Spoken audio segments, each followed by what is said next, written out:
बहुत समय पहले की बात है। एक छोटे से गांव में सब लोग खुशी खुशी रहते थे। सुबह होते ही कोई खेतों की ओर निकल पड़ता तो कोई अपने जानवरों की देखभाल में लग जाता। हर चेहरे पर सुकून था, हर दिल में अपनापन। लेकिन उस गांव में एक इंसान था जो दूसरों की खुशी में भी अपना दर्द छिपाए बैठा था। उसका नाम था अमर। अमर एक सीधा साधा मेहनती और ईमानदार युवक था, जिसने जिंदगी से ज्यादा उम्मीदें नहीं मांगी, बस मेहनत से जीना सीखा था। उसके पास पुश्तैनी जमीन का एक छोटा सा टुकड़ा था और वही जमीन उसके लिए सब कुछ थी। उसकी मेहनत, उसकी पहचान, उसका गर्व। पर कहते हैं ना, जहाँ खुशबू होती है वहाँ कोई ना कोई कांटा जरूर उगता है। अमर की जमीन पर भी किसी की नजर थी, और वो कोई अजनबी नहीं, उसका अपना चाचा किशन था। किशन के मन में धीरे धीरे लालच का जहर पनपने लगा था। वो सोचता, अगर ये जमीन मेरे हाथ लग जाए तो मेरा भी नाम होगा, दाम होगा।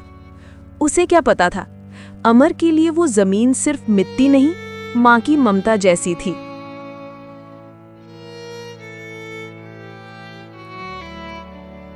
सुना है अमर, इस बार तेरी फसल खूब लहलहा रही है। थोड़ी मदद अपने काका की कर देता तो क्या बिगड़ जाता तेरा। तू अकेला है बेटा, तुझे इतने धन की क्या जरूरत। काका, आप तो जानते हैं मेरी मेहनत कितनी मुश्किलों के बाद रंग लाती है। मैंने हमेशा आपका आदर किया है। जब जब आपको जरूरत पड़ी मैंने जो बन पड़ा दिया है। पर ये जमीन, ये मेरे लिए सिर्फ जमीन नहीं, मेरे पिताजी की आखिरी निशानी है। इसे छोड़ दूं तो जैसे खुद को खो दूं। अरे अमर, मुझे तेरे उस छोटे से टुकड़े की भूख नहीं है। मुझे तो चाहिए वो जो मेरा हक है, मेरी पुश्तैनी हिस्सेदारी। ये जमीन सिर्फ तेरी नहीं, मेरे खून की भी गवाही देती है। तो बेहतर होगा आज के आज ये घर छोड़ दे और इस जमीन पर मेरा नाम लिख दे। काका, ये कैसी बातें कर रहे हैं आप? ये जमीन मेरे पिता की याद है, उनकी मेहनत, उनका आशीर्वाद। क्या खून का रिश्ता इतना सस्ता हो गया कि लालच ने प्यार को ही निगल लिया? किशन का लालच अब अंधापन बन चुका था। उसे ना रिश्ते दिख रहे थे, ना अमर की मासूमियत।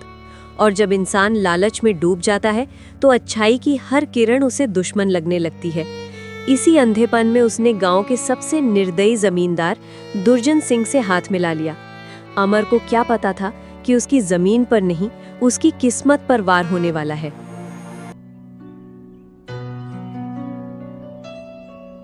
बस बहुत हुआ ये तमाशा अमर। कागजात अदालत से पास हो चुके हैं। अब तेरे चाचा किशन इस जमीन के असली मालिक हैं। चल निकल यहाँ से, वरना तेरी मेहनत की ये मिट्टी तेरे लहू से लाल हो जाएगी। ये अन्याय है।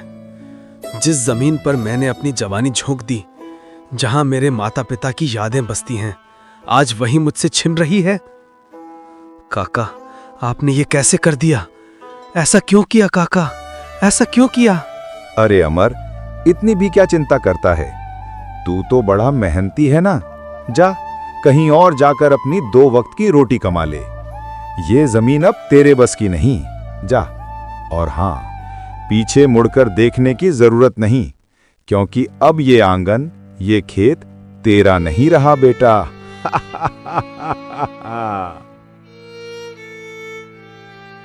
पिताजी, माफ कर दीजिए।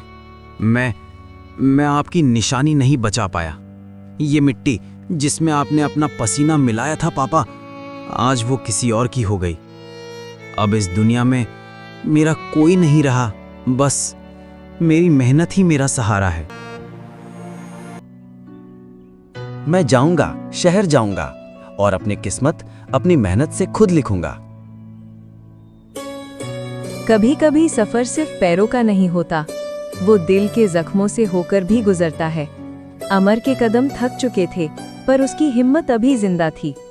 अपनों के धोखे की टीस और पैरों की जलन दोनों ही उसे तोड़ना चाहते थे, पर वो जानता था रुकना अब हार के बराबर है। अमर के पास 2 सूखी रोटियां होती है। वो एक रोटी थैली पर रखता है और एक रोटी हाथ में पकड़कर वो सोचने लगता है, बस यही है मेरी सारी दौलत। अब एक रोटी अभी खाऊंगा और एक रात के अंधेरे के लिए बचा लूंगा। झाड़ियों से किसी के खांसने की आवाज आती है। अमर चौकन्ना होकर देखता है। एक अत्यंत बूढ़ा नेत्रहीन बाबाजी लाठी के सहारे धीरे धीरे रेंगते हुए आ रहे थे। बाबाजी के कपड़े फटे और मैले हैं और वो बहुत कमजोर दिख रहे हैं। बेटा, कोई है? अगर कोई भूखा संत इस रास्ते से जा रहा हो तो बता देना। मैं 2 दिन से भूखा हूँ, आंखें नहीं हैं और पेट में आग लगी है। बाबा जी, मेरे पास सिर्फ 2 सूखी रोटियां हैं।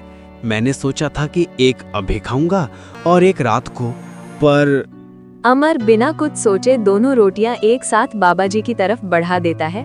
आप दोनों ही ले लीजिए, आपकी भूख मेरे से ज्यादा है। मैं तो जवान हूँ, भूखा रह सकता हूँ। बाबाजी हाथ बढ़ाकर रोटी टटोलते हैं। वो दोनों रोटियां पाकर चौंक जाते हैं। बेटा, क्या सच में तुम मुझे दोनों रोटियां दे रहे हो? तुम्हें रात भर भूखा रहना पड़ेगा। तुम अभी खुद बहुत मुश्किल में लग रहे हो। दुख तो मेरा साथी है बाबा जी।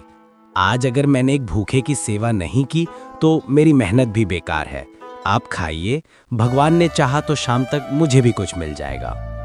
बाबा जी, मेरे पास में आकर बैठ जाइए और रोटी खा लीजिए। बाबाजी रोटी खाते हैं। उनके चेहरे पर एक अलौकिक शांति छा जाती है। बाबाजी अब पूरी तरह तृप्त दिख रहे हैं। वो अपनी आंखें बंद करते हैं और फिर खोलते हैं। उनकी आंखों में अब एक तीव्र दिव्य प्रकाश है। अमर, बाबा, आप मेरा नाम जानते हैं? हाँ बेटा, मैं केवल एक बूढ़ा नेत्रहीन भिखारी नहीं हूँ। मैं तुम्हारे कर्मों का लेखा जोखा रखने वाला एक फरिश्ता हूँ। मैं एक सच्चा साधु हूँ जो भेष बदलकर तुम्हारी परीक्षा ले रहा था। मैंने तुम्हारी परीक्षा ली। तुमने अपने पेट की भूख से बड़ी दूसरे की भूख को समझा। तुम्हारे अंदर का प्रेम और त्याग ही तुम्हारी सबसे बड़ी दौलत है। क्षमा करें बाबा जी, मुझे कुछ समझ नहीं आ रहा है। तुमने जो कर्म किया है उसका फल तुम्हें अवश्य मिलेगा। ये लो। ये पत्थर कोई साधारण पत्थर नहीं है। ये तुम्हारे सत्कर्मों की शक्ति से भरा है। जब तुम इसे किसी नेक और सच्चे काम में लगाने का इरादा करोगे तो ये तुम्हारी मदद करेगा। याद रखना, सिर्फ नेक काम में, इसे किसी स्वार्थ के लिए इस्तेमाल मत करना। जैसी आपकी आज्ञा बाबा जी। जाओ बेटा, तुम्हारा भविष्य तुम्हारा इंतजार कर रहा है। कर्म का फल अवश्य मिलता है। बाबाजी अचानक हवा में गायब हो जाते हैं। अमर अचरज में उस पत्थर को देखता रह जाता है।